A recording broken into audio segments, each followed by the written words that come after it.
안녕하십니까. 4월 25일 아침 시황 방송을 시작하겠습니다.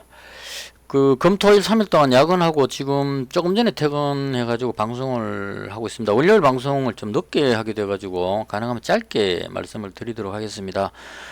제가 목요일날 마감 시황 방송할 때 금요일날 매매를 하루 쉬겠다. 시장이 불안해 보여서, 그렇게 말씀드렸고, 그리고, 금요일날은 매매를 할 수가 없었습니다. 개인적으로 제가 집안에 일이 좀 있어가지고, 이 증시를 볼 상황이 못 됐었어요. 그래서 장고는 그대로, 목요일 장 끝날 때 상황 그대로입니다, 현재. 그리고 제가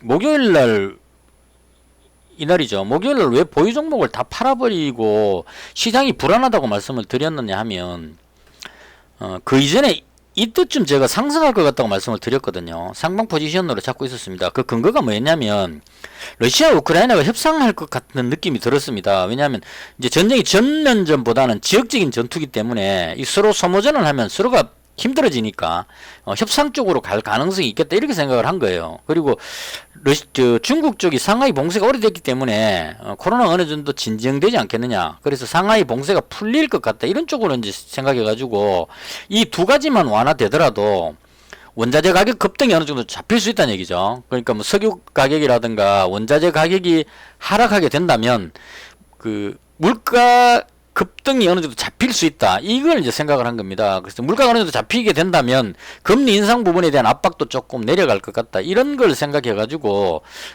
반등 쪽으로 생각을 했었습니다. 근데 목요일 날 왜 그걸 보유 종목을 딱 팔고 시장이 불안하다 하락할 것 같다고 바꿨느냐 하면, 러시아 우크라이나가 협상할 가능성이 별로 없어져 버렸어요. 왜냐면 러시아는 우크라이나한테 협상안을 보냈다 이랬는데 우크라이나는 받은 적 없다 이렇게 나왔거든요. 그러니까 우크라이나 입장에서 협상하고 싶지가 않다는 의사를 보인 것 같았어요. 그러니까 돈바스 지역이나 남부 쪽에 러시아군을 다 몰아내고 자기 영토를 확보하겠다 이런 의지가 강하게 보였었고, 러시아 입장에서 그 부분을 양보할 수가 없는 게 크림반도까지 연결을 시켜야 되기 때문에 이걸 양보하기 싫다는 얘기입니다. 근데 문제는 서방에서 우크라이나를 계속 지원해 주다 보니까 젤렌스키 대통령이 이제 한번 해볼만 하다고 자신감을 가져버린 겁니다. 제가 봤을 때는 이게 뭐 어느 쪽이 잘 됐다 잘못됐다는 말씀드리는 게 아니에요. 그러니까 우크라이나가 이겨야 된다, 러시아 이겨야 된다 이 관점으로 말씀드리는 게 아니고, 투자자 입장에서 어느 정도 이 전쟁이 계속 이어지면 증시에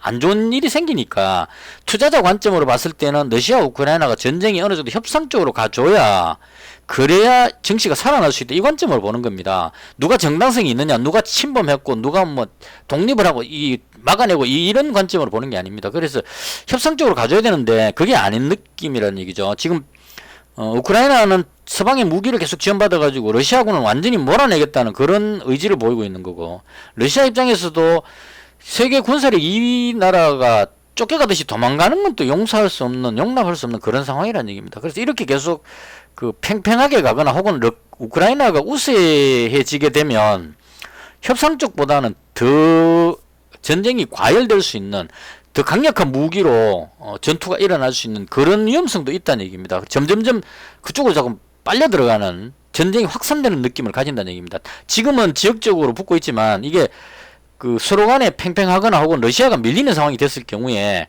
전쟁이 좀 더 과격한 양상을 띌 가능성이 있겠다 이런 이제 불안감이 생긴 겁니다. 그래서 전쟁이 쉽게 끝나지 않겠다는 부분하고, 그 다음 중국이 봉쇄가 해제되는 게 아니고 오히려 지금 주말에 베이징이 30명을 넘겼다 그러고 지금 베이징도 확진자가 늘어나는 느낌이거든요. 그래서 제가 목요일날 봤던 게 중국 증시가 빠지고 있는 이 부분이 걱정됐습니다. 금요일날은 제가 안 봐갖고 반응이 모르겠고, 일단 목요일날 중국 증시가 저점까지 내려와 버렸다는 거. 그래서 이 부분이 상당히 불안하게 느껴졌습니다. 만약 베이징까지 확진자가 늘어가지고 봉쇄 조치에 들어간다 이렇게 하면 상당히 심리적으로 압박을 많이 느낄 것 같거든요. 그래서 그런 부분들로 인해서 중국 증시도 불안하고, 그 다음 금요일날 미증시가 다시 또 한번 하락해 버렸습니다. 이 하락은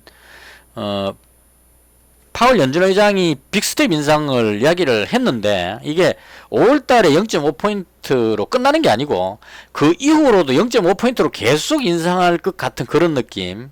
그러니까 물가가 너무 올라가서 안 잡히니까 금리를 확 올려가지고 물가를 잡기 위해서 금리를 확 올리겠다는 빅스텝 인상에 대한 발언을 했는 게 악영향을 준 것 같아요. 그래서 나스닥만 빠지는 게 아니고 다우까지 같이 빠져버렸습니다. 시장이. 그래서 모양이 상당히 안 좋아졌죠. 목요일날 저녁에 미증시가 하락했는데 그 금요일날 국내 증시가 많이 안 빠졌거든요. 코스닥이 꼬리 달고 들어 올렸습니다.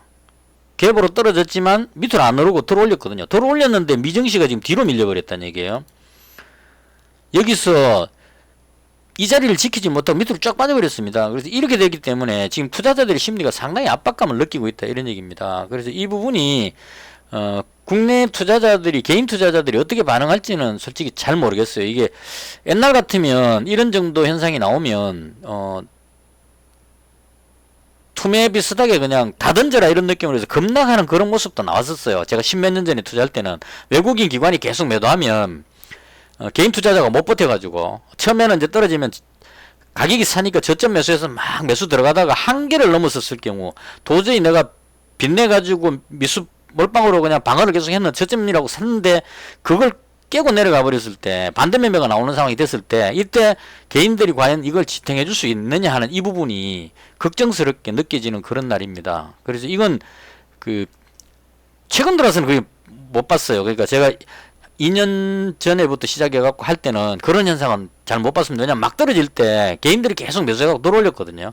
이때도 빠질 때 개인들이 계속 매수해갖고 받아가고 들어올린 거고 지금도 개인들이 계속 받아주고 그 물량을 받아내고 있습니다. 근데 이게 한계치를 느꼈을 경우에 시장이 아주 다른 모양이 나올 수도 있다는 얘기입니다. 그래서 2년 동안 못 봤는데 과거 사례로 봤을 때 십몇 년 전에는 만약에 투매가 나온다면 갭으로 떨어져갖고 밑으로 쭉 빠져버립니다. 힘없이. 매수하는 사람들이 매수를 안 해버린다는 얘기예요. 불안해가지고. 그럼 쭉 긴 음봉이 나오는 이런 현상이 나와버릴 수도 있다는 얘기입니다. 그렇게 나오면 안 되겠지만 그런 일이 생기면 안 되겠지만 만약 이런 현상이 나온다면 오늘 하루로 끝나는 게 아니고 추가로 더 빠질 수도 있다 이런 얘기입니다. 그래서 오늘이 상당히 중요한 날이고 갭으로 떨어지는 건 기정사실이겠지만 여기서 금요일 날처럼 갭으로 떨어져 가지고 이렇게 들어 올려주는 이런 모습이 나와준다면 다행인데 이게 흘러내려 가지고 밑으로 쭉 빠지는 꼬리를 못 달고 뒤로 밀리는 모습이 나와버린다면 내일도 장담할 수 없는 상황이 돼버린다는 얘기입니다. 그래서 오늘 시장이 상당히 좀 개인적으로 봤을 때는 힘든 장이 아닐까 그렇게 생각이 됩니다. 그래서 대응을 잘해야 될 것 같고요. 안 좋은 얘기를 하면은 상당히 반응이 안 좋은데 일단 목요일날 제가 방송에서 시장이 불안해가지고 매매를 금요일 하루 쉰다 이렇게 했더니만은 변명은 좀 그렇다 이렇게 댓글 주셨는데 변명한 건 아니고요. 그냥 안절부절 못하는 모습 그조차도 그냥 있는 그대로 다 보여드리는 겁니다. 뭐 불안한데 안 불안한 척하고 뭐 그냥 시침이 뚝 떼고 그냥 있는 그런 방송은 아니거든요. 그냥 제 느낌 그대로 말씀드리는 겁니다. 그래서 들으시는 분들이 그냥 참고만 하시면 돼요. 이 손들이 나제가 이런 생각을 하고 있구나 참고하시고 본인의 의사대로 판단해서 하시면 돼요.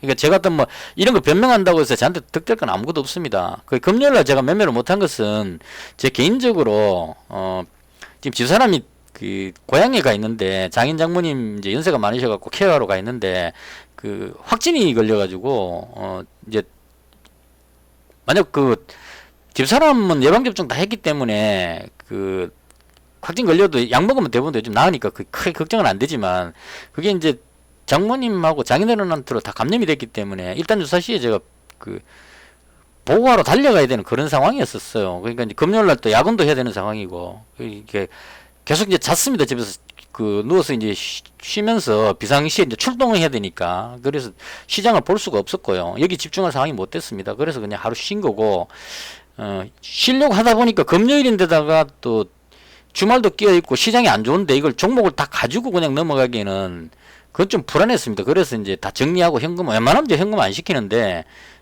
불안하니까 다 팔아버리고 현금 100%로 그냥 정리를 한 겁니다. 무슨 변명할 이유도 없죠 제가. 그래서 그런 의미로 이제 매매를 안 했던 거고 다행히 이제 오늘 제가 전화를 해봤는데 집사람이 이제 몸이 다 회복이 된 것 같아서 그나마 조금 마음의 여유가 조금 생겼습니다. 그렇다 하더라도 지금 시장이 너무 불안하기 때문에 오늘은 가능하면 어차피 지금 종목이 없으니까요. 매매를 하지 않는 쪽으로 관망하는 쪽으로 좀 지켜보고, 만약 오늘 하락해 갖고 못 들어올리고 음봉으로 빠지면 내일도 또 추가 하락할 수 있는 그런 위험성이 있기 때문에요. 오늘은 웬만하면 매매를 하지 않고 그냥 그 종목 연구나 하면서 시장을 좀 관망하는 그런 자세로 임할 생각입니다. 아무쪼록 오늘 시장이 좀 불안하기 때문에요. 대응을 잘 하시기 바랍니다. 그래서 대충 이렇게 해서 오늘은 좀 관망하는 자세로 시장을 지켜보겠다, 이렇게 정리를 하겠습니다. 그리고 저는 장 끝나고 마감 시황 방송 때 다시 찾아뵙겠습니다. 시청해 주셔서 대단히 감사합니다.